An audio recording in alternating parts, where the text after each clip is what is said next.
મોક્ષે જવા આડે કાંઈ આ દેહ આડો નથી આવતો.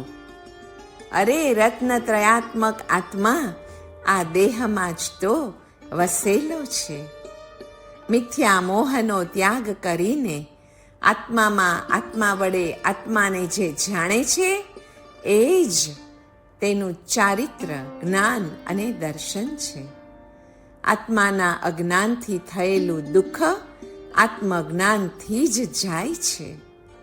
આત્માનું સાક્ષાત અર્થાત પ્રત્યક્ષ જ્ઞાન થયા વિના તપ દ્વારા પણ એ દુઃખ જતું નથી, કારણ કે આત્માનું અજ્ઞાન હોય તો પછી સુખ મળતું નથી. આ આત્મા ચૈતન્ય સ્વરૂપ છે. કર્મના સંબંધથી શરીરધારી તે બન્યો છે. આત્મધ્યાન રૂપી અગ્નિથી કર્મને બાળી નાખવામાં આવે તો આ આત્મા જ નિરંજન અને સિદ્ધ સ્વરૂપી બની શકે છે. ઇન્દ્રિયો અને કષાયોથી જીતાયેલો આ આત્મા જ સંસાર છે, અને ઇન્દ્રિયો અને કષાયોને જીતનાર આત્મા જ મોક્ષ છે. એક જ અક્ષરનો ફેર. ઇન્દ્રિયો અને કષાયોથી જીતાયેલો આત્મા અને બીજું ઇન્દ્રિયો અને કષાયોને જીતનાર આત્મા. ઓહોહો, સંસાર અને મોક્ષ વચ્ચે બસ આટલી જ પતલી ભેદરેખા છે, એમ જ્ઞાની પુરુષો ફરમાવે છે. આત્માને આત્મા વડે જાણવો તે દર્શન અને જ્ઞાન, અને આત્મામાં રહેવું, આત્મામાં જ વસવું તે ચારિત્ર છે. વિષયોની આસક્તિ ચાલી જાય પછી જીવો આત્મતુલ્ય અને પોતાનો આત્મા પરમાત્મા તુલ્ય લાગે છે. સંસારમાં આત્મા સિવાયના દરેક પદાર્થો અનિત્ય છે. આત્મા જ નિત્ય છે, શાશ્વત, અજર, અમર છે. આત્મા જ નિરાકાર છે. અરે તે નિર્વિકાર અને ગુણાતીત છે.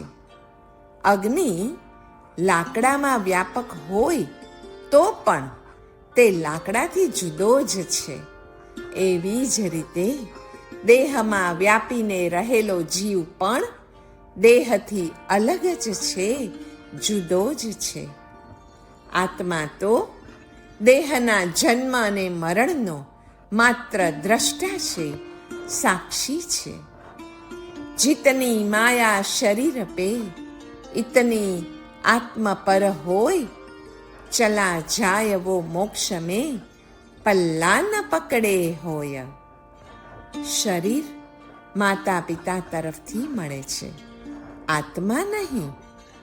આત્મા તો અનાદિનો છે, તેના ઉપર હક્ક કોઈનો નથી. માતા પિતાનો કોઈનો પણ હક્ક એના ઉપર નથી, અને જેનો હક્ક છે તે આત્મા પોતે જ છે. જીવનની ક્ષણભંગુરતાનો વિચાર એ ભવ નિર્વેદનું, તથા આત્માની અમરતાનો વિચાર એ સંવેગ ગુણનું અને મોક્ષાભિલાષનું લક્ષણ છે. જીવનની ક્ષણભંગુરતાનો વિચાર નિર્વેદ રસને વધારે છે, વૃદ્ધિ કરાવે છે, અને આત્માની અમરતાનો વિચાર તો સંવેગ રસને જ વૃદ્ધિ અપાવે છે. મનના અધ્યવસાય હોય તેવી ગતિ થાય તો અધ્યવસાય એટલે શું? અધ્યવસાય એટલે હૃદયના ભાવ. જ્ઞાન એ સાધન છે, આત્મદર્શન એ સાધ્ય છે. તત્વજ્ઞાન એ સાધકને બ્રહ્મના દર્શનનો અધિકારી બનાવે છે. દુન્યવી તમામ જ્ઞાન દેહ, મન અને ક્વચિત હૃદયના તર્પક બને, પણ તેથી કાંઈ આત્માની પરિતૃપ્તિ થતી નથી. અનંત નિત્ય એવા આત્મજ્ઞાનથી જ તો પરિતૃપ્તિ થાય છે. માનવના સમગ્ર વ્યક્તિત્વમાં દેહ, મન, હૃદય અને આત્મા સમાવિષ્ટ છે. આત્મતૃપ્તિનું સાધન આત્માનું સાક્ષાત દર્શન છે. સંસારમાં સર્વ જીવો આત્મકામી જ હોય છે. આત્માના રહસ્યમય જ્ઞાન માટે સર્વ જીવો તલસતા હોય છે, તલસાટ અનુભવતા હોય છે. એટલે જ તો એ આત્મજ્ઞાનીના ચરણોમાં શિર ઝુકાવે છે. સમત્વપૂર્વક આત્મજ્ઞાનની સાધના કરતા ઋષિ અને મુનિઓના ચરણોમાં સંસારની સમૃદ્ધિઓના સમ્રાટના મસ્તકના મુકુટો પણ નમી પડે છે. સંપૂર્ણતાના સાચા ઉપાસકની વિનમ્રતા સર્વશ્રેષ્ઠ હોય છે. તરતી શોકમાત્મવિત અર્થાત આત્માને જાણનાર શોકને પછી તરી જાય છે. આત્મા અવિરોધની મૂર્તિ છે. ઓહો, આત્મા તો અવિરોધની મૂર્તિ છે. આકાશની જેમ તે અનંત અને અવિરોધી છે. કામાતીત, ક્રોધાતીત તથા લોભાતીત શાંતિ એ જ આત્માનું પરમ શુદ્ધ સ્વરૂપ છે. આત્માના યથાર્થ સ્વરૂપનો સાક્ષાત્કાર કરવાથી, સ્વરૂપ સ્થિતિ પ્રાપ્ત કરવાથી દુઃખનો નિતાંત અભાવ અથવા દુઃખનો હાન થઈ શકે એમ છે. આત્માને ચિત્તથી જુદો પાડીને જોવાનો પ્રયાસ કરવાનો છે કે આત્મા તો અવિનાશી છે. તે આદિ અને અંતથી રહિત છે અને એમાં જ હવે હું નિષ્ઠા રાખીશ. જે પદાર્થો અસત છે એનું હોવું સંભવતું જ નથી અને જે સત્ય છે તેનું ન હોવું સંભવતું જ નથી. આત્માના ચિંતનથી વાસનાઓ નિર્મૂળ થતી જાય છે. જેમ જેમ આપણું આત્મચિંતન વધે છે એમ એમ આપણી સઘળીએ ઈચ્છા, સઘળાએ મનોરથો, સઘળીએ વાસનાઓ નિર્મૂળ થતા જાય છે. પરિપૂર્ણ આત્મામાં વાસનાઓનું અસ્તિત્વ જ તો શક્ય નથી. આત્મજ્ઞાન એટલે આત્મામાં રહેલા અનંતાનંત ગુણની અનુભૂતિ. શરૂઆતમાં જ્યારે આત્મા આગળ વધે છે ને ત્યારે પહેલો અનુભવ શું થાય છે ખબર છે? એને પ્રથમ અનુભવ એવો થાય છે કે પોતે બધાથી જુદો છે અને તે અનુભવ ઘણો જરૂરી પણ છે. કિંતુ પછી જ્યારે આત્મજ્ઞાનની યાત્રામાં તે આગળ વધે છે ત્યારે એનો અનુભવ એવો થાય છે કે અરે, પોતે બીજા કોઈથી જરા પણ જુદો નથી અને વળી પોતે અને પરમાત્મા પણ એક જ છે. વી આર વન એવી અનુભૂતિ થાય છે અને એટલે જ એવું પણ અનુભવાય છે કે પરમાત્માનું ધ્યાન એ પોતાના જ પરમ આત્માનું ધ્યાન છે. આત્મા અને અરિહંતમાં કાંઈ જ ફેર નથી.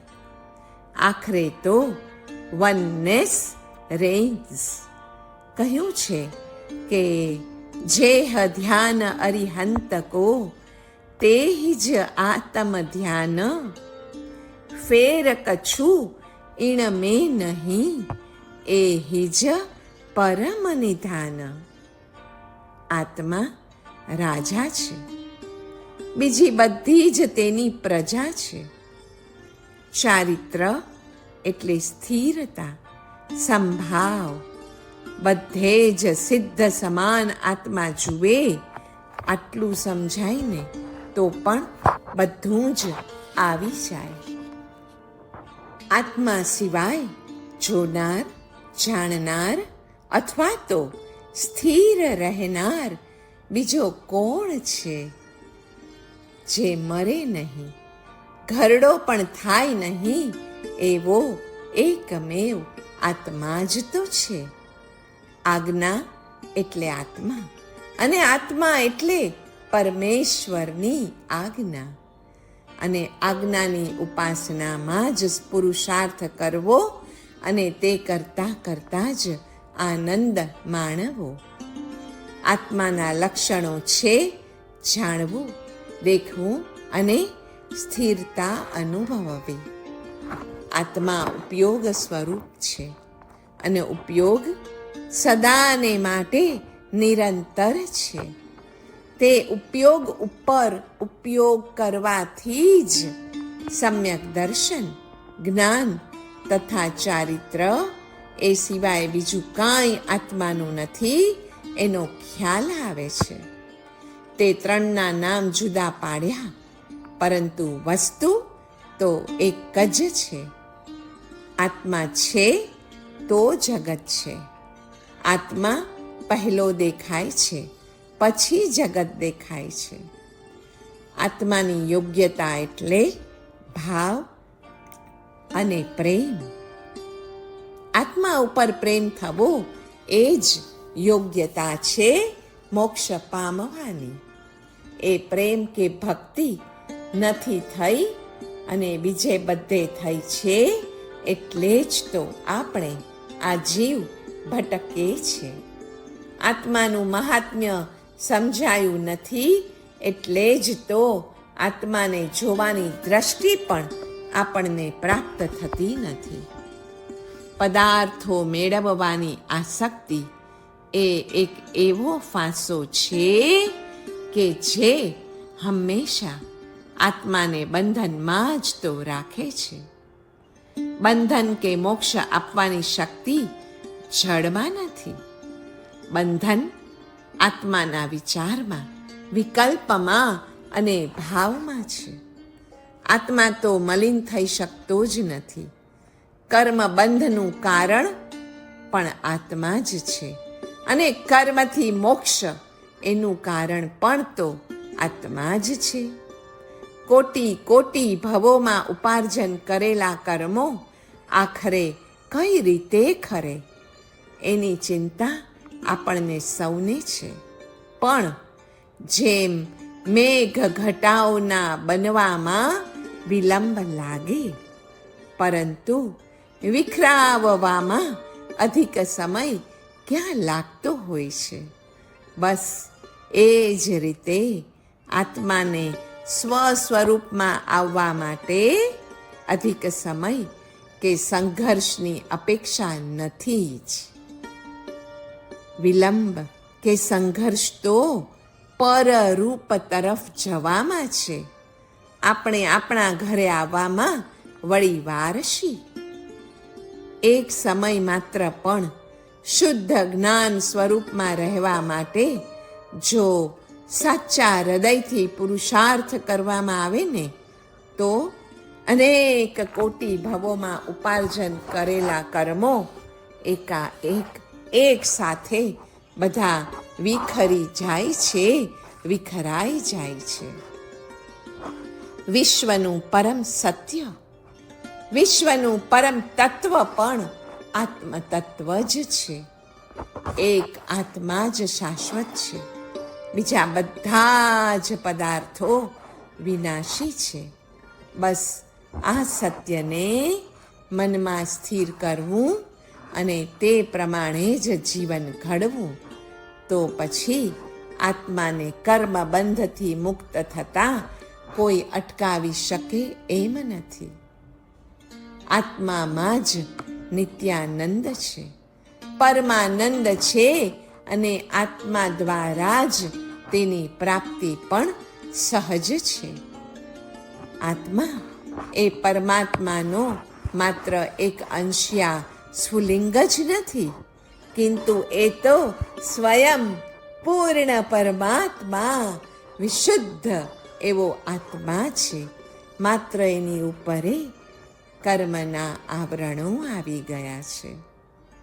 પ્રત્યેક આત્મા પરમાત્મા છે. અંતર કેવળ આવરણનું જ છે.